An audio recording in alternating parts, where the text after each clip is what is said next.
Hello, viewers. Good day and welcome to the first episode of this new program called My Take on Critical Financial Issues of National Importance. Today, I want to speak about the Budget 2023 analysis and use this opportunity to present to you a perspective and, in so doing, respond to some of the criticisms in relation to the budget, in particular, that was put forward by the opposition, the parliamentary opposition in the National Assembly during the budget debates.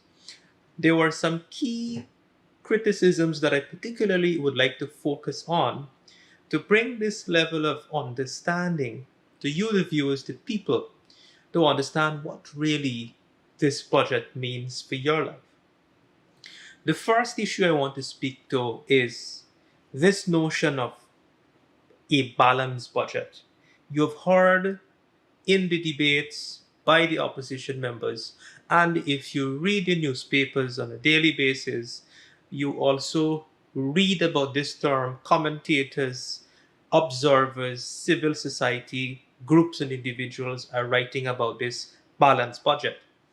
But while everybody speak about this balanced budget, using this term loosely, no one has really defined or contextualized what is a balanced budget, what constitutes a balanced budget, how do we determine if this is a balanced budget. So all of the arguments that have dominated the public space in all the various platforms have so far been subjective and without proper context.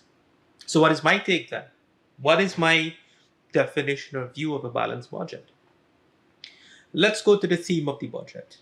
The theme of the budget is about investing I'm paraphrasing the theme, it's about improving lives today and investing for the future. Now, who is the future? Who is the future for? And I'm not going to be too sophisticated and complex in my explanation. I want to keep it as simple as possible. The future is our children going to school. The future is for the students who are going to be graduating at the secondary level, who are going to be writing CXE, hundreds, thousands of students across the country. When you leave secondary school, what do you want? You need a job. So we need to create employment for those students. University level, university graduates. And if you take the last population census data, which was done in 2012, about 11 years ago, and you look at the age group demographic of the population, and you don't need to take my word for it. You could go and do this exercise yourself. The document is accessible on the internet. And all you have to do, if in 2012, an 11-year-old or whatever the age group is, to get the current day age for those person, you just add 11 years because it was 11 years ago. And when you do that exercise, you will find that more than 60% of the population are within the age group of 11 to 40 years old. Almost 70% of the population are in the age group of 11 years old to 40 years old. Below 40 years, more than 50% of the population is below 40 years old. When you look at the configuration of the budget, in terms of the allocation of resources that are designed to invest in the economy, to build out the economy, to invest and create new industries, open up new land. When you build roads, you're not just building road, but when you cut new road, you're opening up new land for development.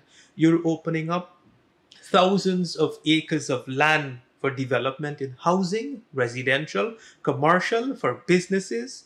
And we have a booming economy in business. Companies are running out of space for warehouse. There is growing demand for all types of goods and services across all the sectors: food production, agro processing, professional services, tourism, entertainment. So we have to invest in the economy to allow this development to take place, to allow investment to take place. If we don't do that, if we don't allocate enough resources to build out the economy, to invest in agriculture, where are we going to put these children and this group of our population who needs a future, who needs job for the future, thousands of jobs for the future, and not just jobs, opportunity to grow. So how is job obtained? Job is obtained by creating the opportunities for businesses to prosper, for investor creating the conducive investment and business climate. And so when you look at the configuration of the budget in terms of the allocation of resources towards those type of investment, what is called capital investment, capital expenditure to build out that infrastructure, it's about 70% of the budget. And the other 30% is to invest in the social services sector, healthcare, social welfare, education. So that is the context in which we have to look at the budget. When we speak of a balanced budget, we have to improve healthcare, we have to improve the conditions of the present day conditions, improve the quality of service, invest in improving the service in the public service in general. For example, what do I mean by that? You got to invest in technology, which the government is undertaking to improve the efficiency of delivering service to the people. Take, for example, the passport, for example. I went to get my passport, my daughter's passport. An entire day, I said to my wife, listen, I can't stay an entire day. Those services need to be improved. And so we have to make the investments for that. Now that I have addressed the balanced budget uh, notion or premise, the other point I want to speak to is that the budget is not based on any national development framework. Now, let's speak to that for a moment. It is not true that the budget is not premised on a national development framework. The budget is, in fact, based on a national development strategy, which was updated, and there were other complementing strategies over the years upon which this budget builds upon. So there is, in fact, a national development strategy that was crafted in 1994, and it was a 2 years long exercise that involved more than 200 Guyanese stakeholders across all sections of society: professionals, doctors, finance, accountants, the business sector, the private sector, everybody, civil society groups, and which was finalized in 1996, finalized and approved in 1996. There are several volumes of this document, and it is more than 3,000 pages. If you do an exercise, take the budget speeches from 1997 all the way to 2014, and from 2020 to now, and look at the government's manifesto upon which they were elected and so on, you would see that everything that is in that document since 1996 were implemented incrementally. Then over the years, that strategy was complemented by the national competitiveness strategy, then the low carbon development strategy, and now we're having an updated and expanded version of the low carbon development strategy. And so it is not true to say that there is no national development framework. Now, before I conclude on this particular point, the criticism to this by others is that, well, how relevant is this 1996 development strategy still? Now, it's simple, it's not rocket science. This is the argument made by opposition aligned or opposition MPs and parliamentarians, that what is the relevance of this 1996 in 2023? Well, guess what? The bridge that we're building across the Demerara River is still relevant. We still need a bridge. All the hundreds of kilometers of road, a new 4-lane road, a new to connect and integrate our country. We still need it. From 1996 to now, we still need it. So we still gotta build it. We still need to build out our deepwater port and improve our port infrastructure, especially to support the expansive growth. So what is the relevance? We still got to get a port. We never built it. We still got to build it. We still got to get a modern airport. So that is the relevance. Yes, we have to update it. It is being updated. The public service is being modernized. Investments are being made to undertaken to modernize the public service. But the strategy is still relevant because, as I said, we still need the bridge and we still need the road and we still need to develop housing for our people. The other point I want to speak to is that the budget does not make sufficient allocation for cost of living or to combat rising cost of living. And the opposition economist or economic advisor or economic spokesperson said less than 1% of the budget is allocated for cost of living. My God, how could you be so careless? I don't want to use the word that come to mind. The less than 1% figure is the $5 billion figure in the budget that he is referring to. Now, the cost of living measure is not just the $5 billion. Let me give you a few examples. The government removed the 50% excise tax down to 0% on fuel. That 0% resulted in excess almost $20 billion in foregone revenue to the Treasury. That is what that 50% excise tax brought into the Treasury. That is gone. That is foregone. So that is more than 1% of the budget, $20 billion, plus the $5 billion, plus the increase in the tax threshold, plus the increases to the pensioners when you look at the aggregate sum, not just the increase, but when you look at the aggregate, is the total pension bill almost $30 billion, $28 billion. When you look at the increase in the income tax threshold, it's not just the increase, which people are saying it's a small increase, but it's incremental. When you look at salary increases in the public sector from 2020 to 2023, based on what is budgeted, the budgeted sum for public servant wages and salary, it is representative of an increase cumulatively of $33 billion and change. That is a 47% increase in three years.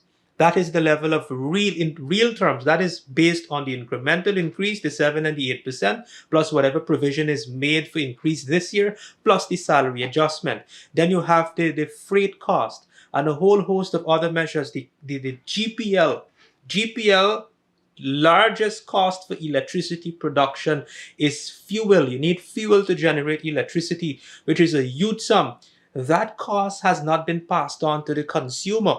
So that's another in excess of probably $10 billion that is subsidized by the government. So when you look at the total cost in terms of provisions, policies, programs, initiatives, as well as foregone revenue to the Treasury, it amounts to $88 billion annually.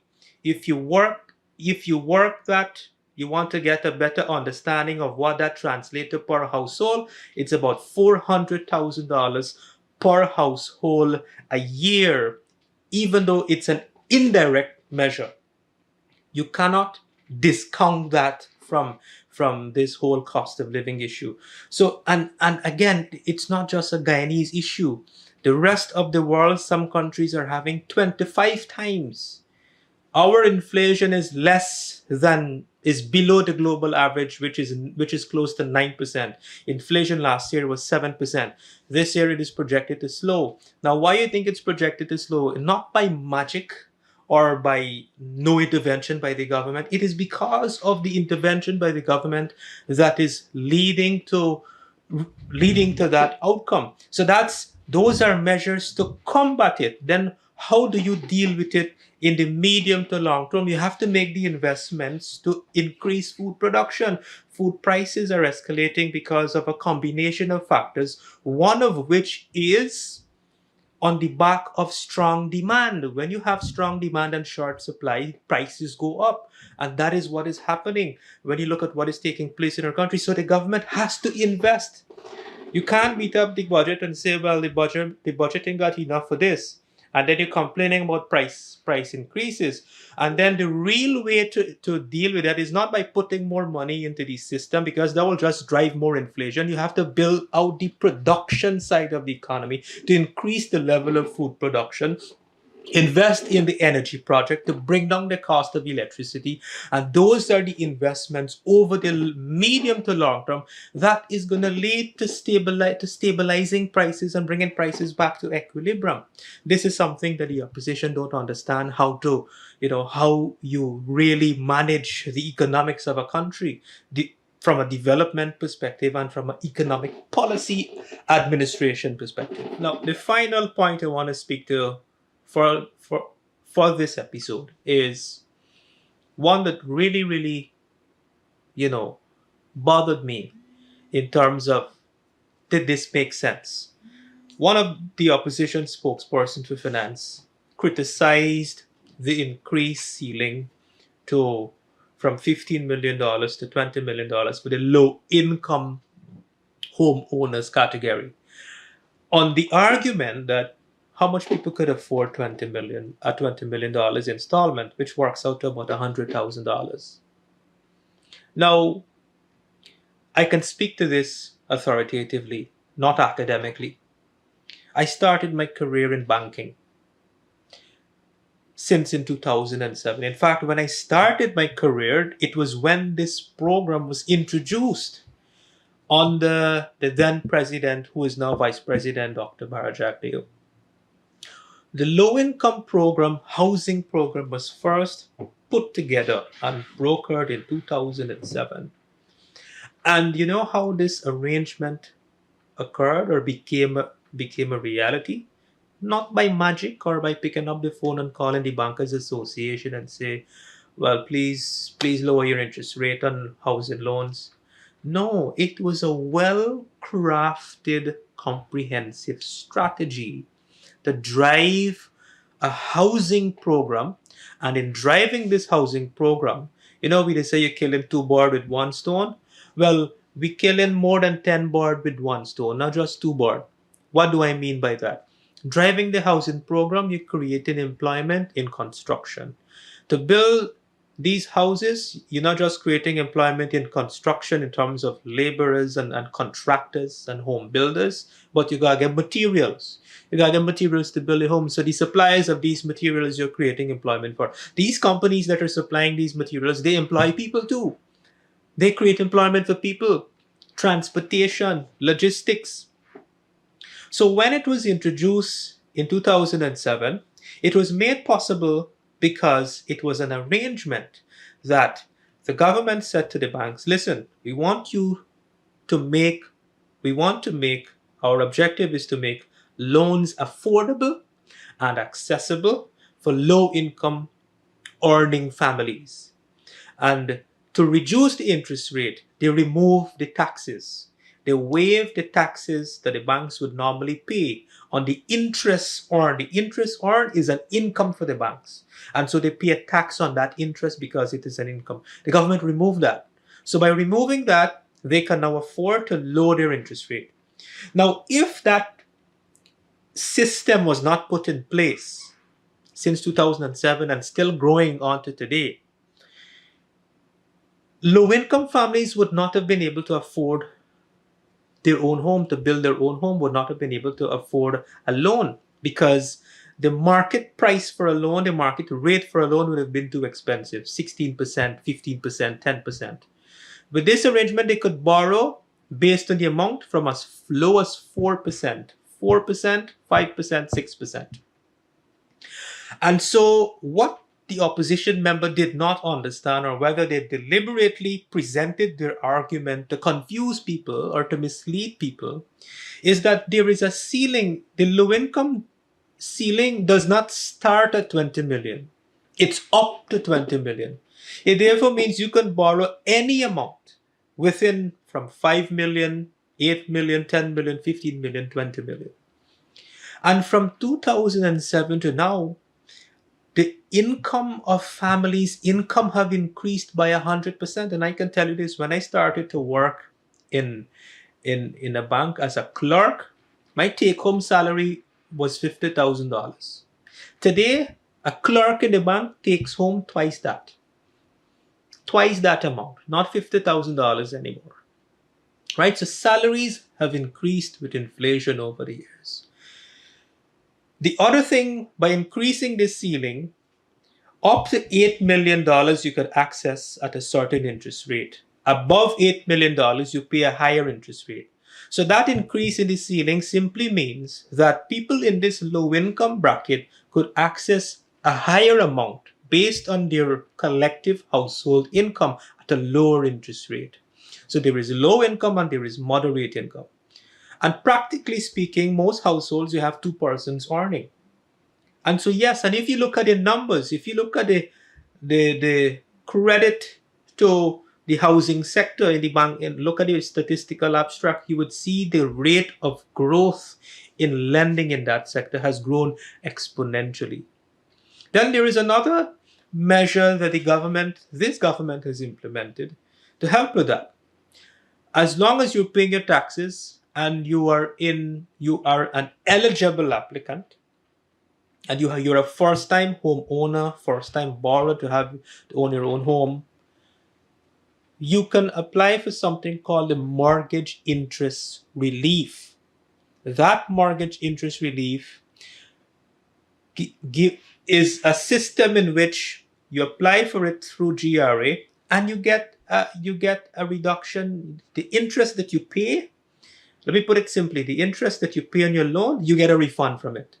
You get a refund from the tax authorities. That is also a benefit that perhaps a lot of people don't know. And what the opposition, or perhaps people know, because the bankers oftentimes tell you this when you go to the bank. But the opposition perhaps don't know this. So it is, having said all of that, I should probably say this as well before I close. One of the arguments they say is that the budget doesn't have anything for poverty reduction. This housing development drive and this low income is a poverty reduction mechanism.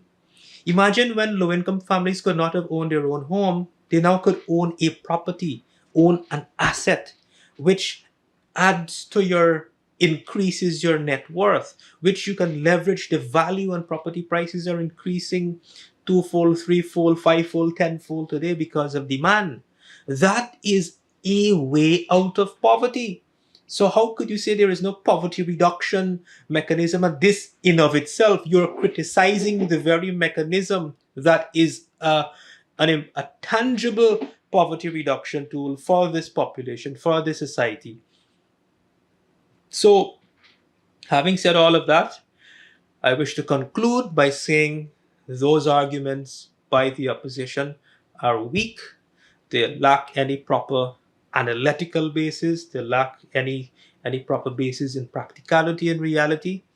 And my conclusion to you is that the budget is a well-crafted budget. It is based on a strategic development path for the country that is designed to lift our people out of poverty, to raise the standard of living, whilst investing in building out the country for the future and for our future generations that are coming up. Thank you.